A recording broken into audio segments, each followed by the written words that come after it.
So, kind of talk about some of your best, Bluegrass games and memories that you've had.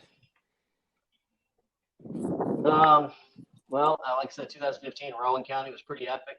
It was that Saturday night game I've been looking for, where it was just two really good teams going at it. Rowan County had made the Final Four the year before, so yeah, for us to get to play them, that was and we won. We beat them 1-0. Clayton hit it. Nolan Cook off a throw in, and then Clayton headed it in. We won 1-0. That was a big moment, big night for our program. I felt like at that point we were. I felt like at that point we were rolling, and we were a legit contender for the regional title. Right. Yeah. I mean that was a good season. I'm also going to bring this up. My friend Brian's probably going to listen to this. He's former coach at Central. In 2014, Central won the first tournament, King of Bluegrass Cup. That was the whole idea. That was the whole premise. A team like Central coming and play. And here's the thing about that. That's what's so cool about it. It gives teams an opportunity to win a tournament.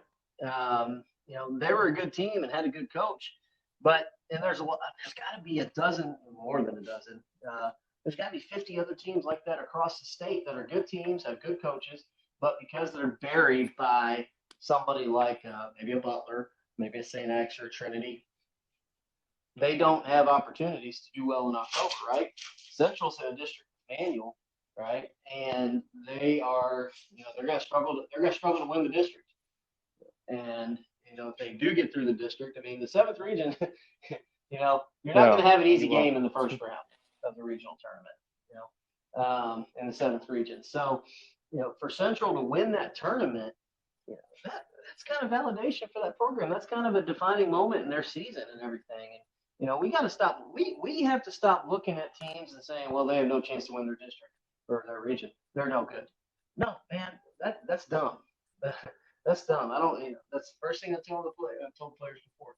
Just because they're getting squashed by the teams in their, a team or two in their district or region, doesn't mean they're a bad team. There's just a huge discrepancy in talent and resources, quite frankly.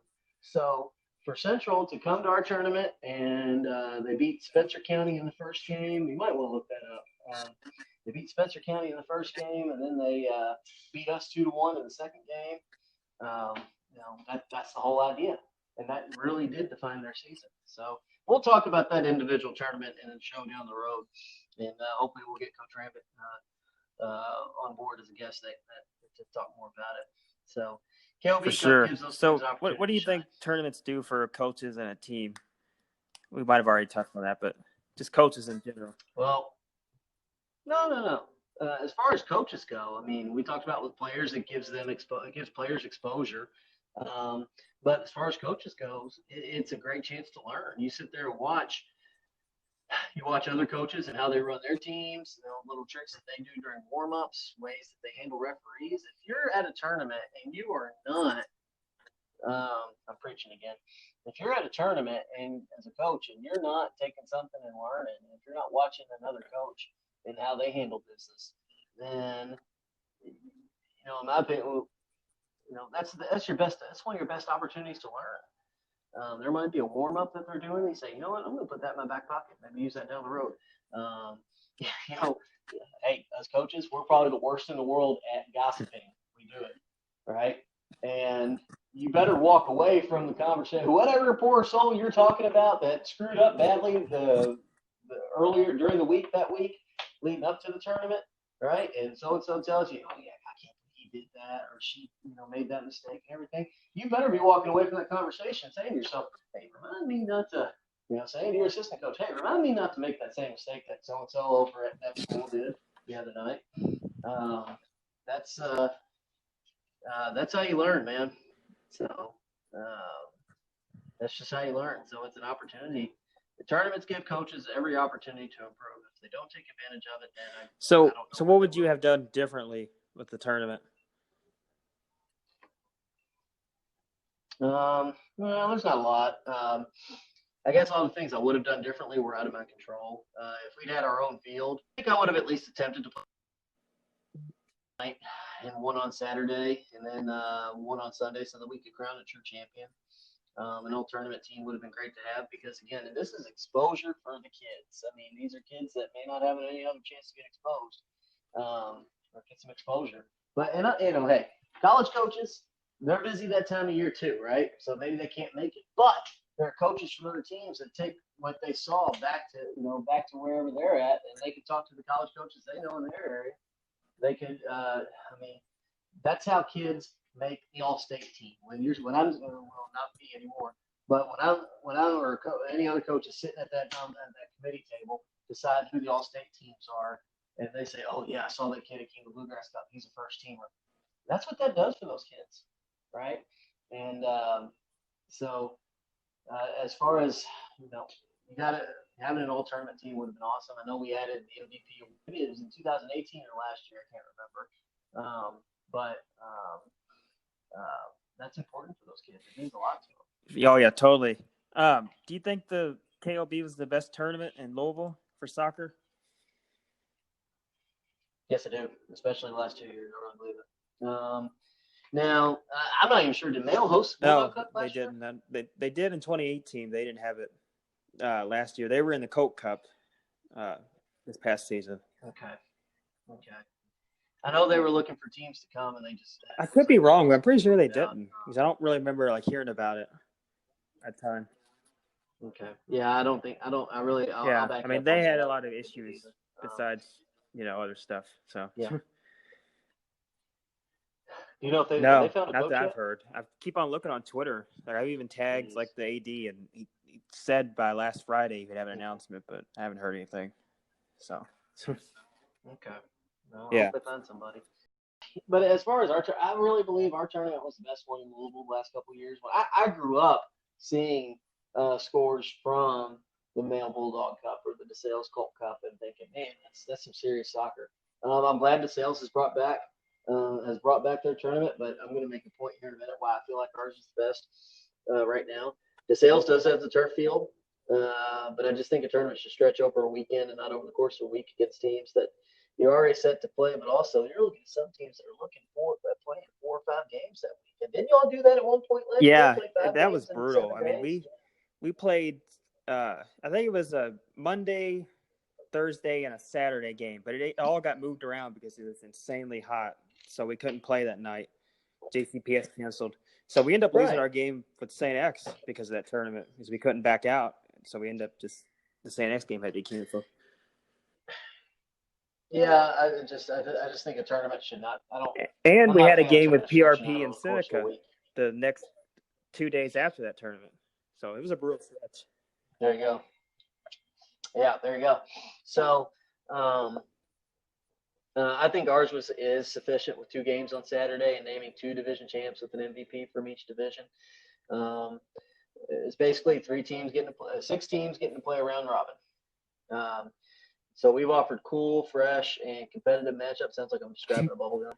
Cool, fresh, and competitive matchups that teams otherwise may not see. We've given teams that don't see a lot of opportunities for success in October an opportunity to define their season in a positive way. I think Central is Exhibit A from 2014. I'll also add that, in my opinion, a tournament really needs the host team to have a chance at winning it. No disrespect to DeSales. I don't know how competitive they were going to be with Mail or Ballard last year, right? Or Butler for that matter. So that's my only hang up with other tournaments. I need to see the home team have a chance. Now, that doesn't mean you rig it up and make sure they're in the final or anything like that so you can get ticket sales. That's not what I'm saying. But you want to put, if you put depending on how your team is coming in from year to year, that determines what kind of challenges you put in front of them. If I felt at Fairdale, if I felt like we were good enough to play a competitive game with St. X or Trinity or Collegiate, I'd be kicking down the door trying to get them to come here. As far as again, it goes back to 2015. I wanted Bowling Green because I knew in my heart of hearts we can play with Bowling Green. I really believed it. I know they'd won state the year before.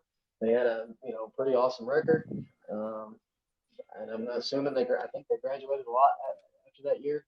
But I felt like we could play a really competitive game with them that next year in 2015.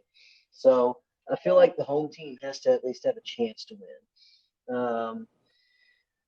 Let's see. Yeah, so I think it's and oh, by the way, it's been pretty balanced. I think we won our division in 2018. In 2015 we won it. In 2014 Central won it. So and then this past year Greenwood won our division, and I think Butler we won it the past division. 2 years. So yeah, so there's some good balance there. I really believe there's some good balance there. And again, the exposure gives teams a chance to show what they got when they otherwise don't get that opportunity. So that's why I feel like our tournament's the best. What would you say is the best tournament in the state? Right now, man, I gotta go with Purple Classic. I know it's gonna bring up some healthy debate on Twitter, and that's great. I gotta go with what I know, right? And I gotta go with Purple Classic. When I coached at Warren East, when I coached at Franklin Simpson, I think every year that I was down coaching those places on Friday night, I came to watch Purple Classic. Even on Saturday night, I go and watch the final. It's potentially it could be 3 games for the 2 finalists, right? And you start on Friday night, and by the way, you're under the lights on Friday night. You're playing at Lovers Lane Soccer Complex, which in my opinion might be, at this point in time, might be the nicest soccer complex in the state. You got Bermuda Fields, you got bleachers, great concession stand, and then you play again on Saturday. So that was the one tournament. That if I had the resources to do it, I would have taken Fairdale every year. We would have gone to the Purple Classic. Unfortunately, we didn't have the manpower, we didn't have the resources to be able to pull off the hotel stay, so that made it tough. But I love Purple Classic. I like that. Quality I like teams. that idea of playing on Friday night. You don't really see soccer too often on Friday nights, so that's pretty cool just for that alone, I think. Yeah. It's interesting too, Chris. Here, when I was where I grew up down in far western Kentucky, it wasn't. And again, there's not as much to do down there, but it wasn't uncommon at all to see teams playing on Saturday night. There was always a Saturday night game going on somewhere, and there would be crowds there at those games. Now, obviously, when I moved out of that area and went to Bowling Green, didn't see as many Saturday night games. I think Bowling Green would play 1 or 2. Maybe Greenwood 1 or 2 every year. But when I tried to schedule them at Warren East or Franklin Simpson, everybody looked at me like I had 3 heads. And then here in Louisville, you don't see them very often at all. Right. It's just hard to do with football. Yeah, I love high school soccer on Saturday night. I really do. Yeah, it's pretty cool. So, do you think fatigue impacted teams during the tournament? Because a lot of times, you had a 9:00 in the morning game and then a 4:00 later that day. So, do you think that had an impact? It's possible. Really and truly, it depends on the weather. I feel like last year again, it was so hot. I felt like the level of play sagged. Not just the second game, but in the first game. Who'd you guys play first last year? Did y'all play Eastern first? Yeah, it was Eastern at 9, and then Bardstown later on that afternoon. Okay. The year before that, it was Greenwood and Bullitt East. Yeah. I felt like last year the level of play was just sagged all across the board. Yeah, I kind of thought that. I think a lot of that had to do with the heat. And you get teams that are just coming off a 3-hour bus ride or whatever, and they get there and they need time. I always did my best to try and give those teams a chance, not just to get to Fairdale, but also stretch their legs out and get a proper warm up in. I never wanted to put a team in position to play at 10:30, and they had to. When they were going to be rolling in at 10 o'clock, I never wanted to put the team in that position. And to my knowledge, I don't think we did. So I'm pretty proud of that. But I mean,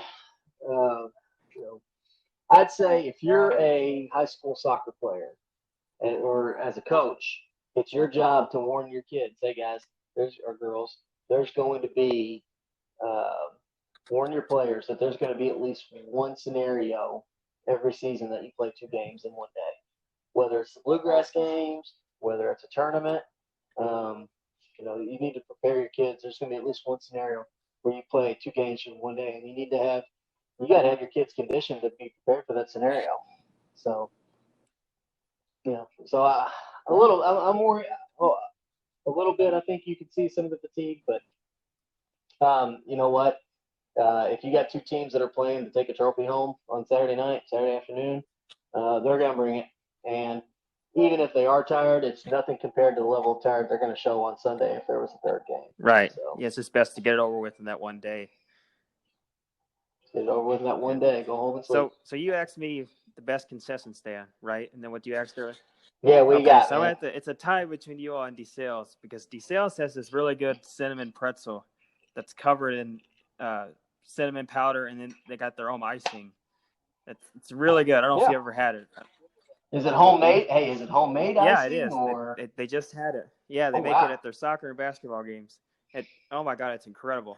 But you all have this cookie ice cream sandwich that I really liked. I probably ate like 5 of those that day. Yeah. And then, but yeah, I would have to say it's a tie, but between you all. But I think you all is probably the most affordable concession stand. It's no knock at these sales, but yeah.